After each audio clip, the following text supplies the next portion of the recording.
continue to follow the tragic and growing trend on Facebook of teens taking their own lives. It's called a suicide pact. 9 on Your Side reporter Scott Wegner looks at who is now taking extra steps to remind kids they're loved.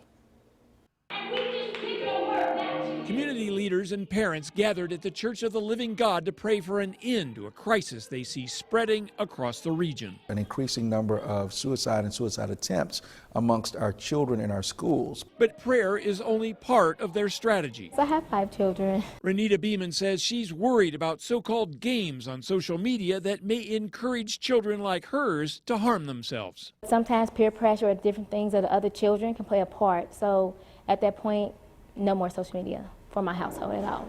I always go to my children and tell them, if you need someone to talk to, I'm here. Lisa Latham says it's too easy for kids to chat on the internet instead of interacting with a real human being.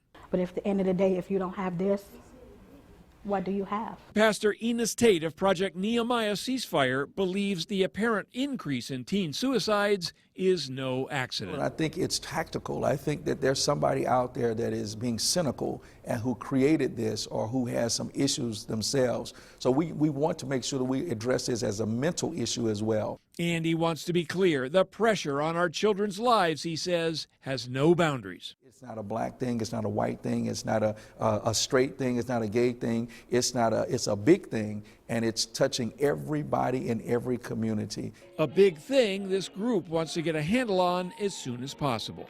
Scott Wegner, 9 on Your Side, Cincinnati.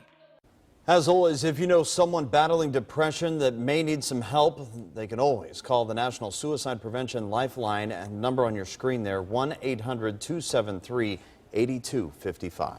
900